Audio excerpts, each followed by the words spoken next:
आज आपण नाश्त्यासाठी कोकणातील एक पारंपरिक पदार्थ बनवत आहोत, तो म्हणजे काकडीचे तवसोळे। अगदी पटापट म्हणजे 10 ते 15 मिनिटात हा पदार्थ बनवून तयार होतो। आणि हे तवसोळे आहेत ना, हे नारळाच्या दुधाबरोबर खाल्ले जातात। पचायला एकदम हलके, मऊ, लुसलुशीत आणि जाळीदार असे आपण हे तवसोळे वेळ न घालवता चला पटापट बनवायला सुरुवात करूया। सगळ्यात पहिल्यांदा आपण तवसोळ्यासाठी लागणारे पीठ बनवणार आहोत।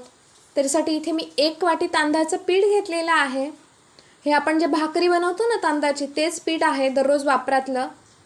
आणि आता इथे मी एक काकडी घेतलेली आहे। काकडी आपल्याला तासून घ्यायची आहे।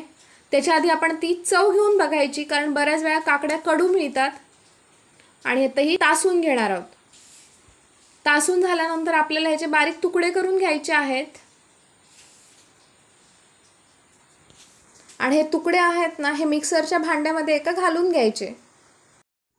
इथे मी अर्धा चमचा जिरं घालतीये। आणि हे सगळं आपल्याला एकदम बारीक असं वाटून घ्यायचं आहे मिक्सरमध्ये। आणि हे मी पिठामध्ये घालून घेतेय। आणि मिक्सरमध्ये मी पाव वाटी पाणी घातलेलं आहे आणि हा मिक्सर धुवून घेतलेला आहे। आणि हे सगळं पाणी आतमध्ये पिठात घालून घ्यायचं। आणि या पिठामध्ये आपण चवीपुरतं मीठ घालणार आहोत आणि हळद घालणार आहोत। रंगासाठी थोडी अर्धा चमचा हळद घातलेली आहे मी इथे। आणि 1 वाटी भरून पाणी घातलेलं आहे। आणि हे सगळं व्यवस्थित असं ढवळून घ्यायचं आहे। आपल्याला पाणी अजून लागणार आहे, पण पहिल्यांदा इथे मी हे ढवळून घेणार आणि त्याच्यानंतर पुन्हा पाणी घालणार आहे। मगाशी मी पाव वाटी पाणी घातलेलं, आता हे पाऊण वाटी पाणी घेतलेलं आहे। टोटल आपल्याला 1 वाटी पिठासाठी 2 वाट्या पाणी लागलेलं आहे। पीठ आपल्याला व्यवस्थित असं ढवळून घ्यायचं आहे। आणि महत्त्वाची गोष्ट म्हणजे प्रत्येक वेळी आपण ज्यावेळी हे घावणे घालणार तव्यावर, त्यावेळी पण पीठ ढवळूनच घालायचं, कारण तांदळाचं पीठ आहे ना, ते खाली जाऊन तळाला बसतं। तव्याला आपल्याला तेल लावून घ्यायचं आहे आणि असं पेल्याच्या सहाय्याने मी इथे घावणा घालून घेते।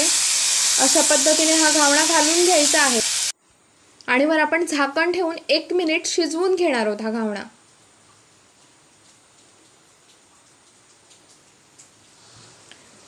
1 मिनिटानंतर आपल्याला हा उघडून असाच ठेवून द्यायचा आहे।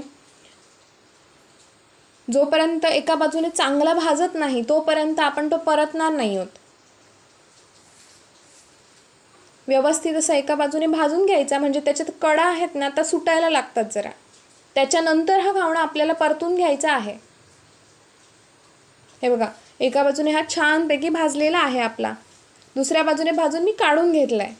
अशाच पद्धतीने मी इथे सगळे घावणे घालून घेणार आहे।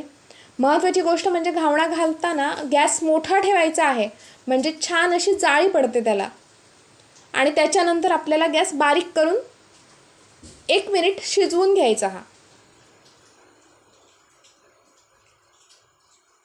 हे बघा, अशा पद्धतीने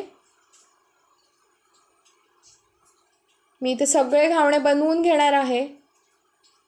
छान मऊ, लुसलुशीत आणि जाळीदार असे तुम्ही बघू शकता, मस्त जाळी पडलेली आहे सगळ्या घावण्यांना।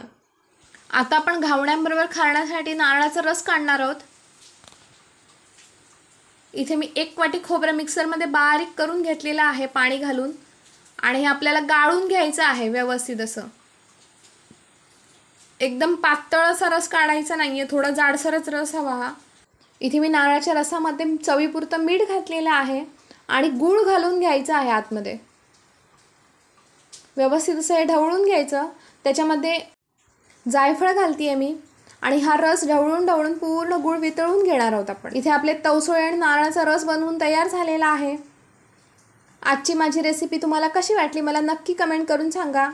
आणि आजची माझी रेसिपी आवडली असेल तर माझ्या व्हिडिओला लाईक आणि शेअर करा आणि माझ्या चॅनलला सबस्क्राईब करा।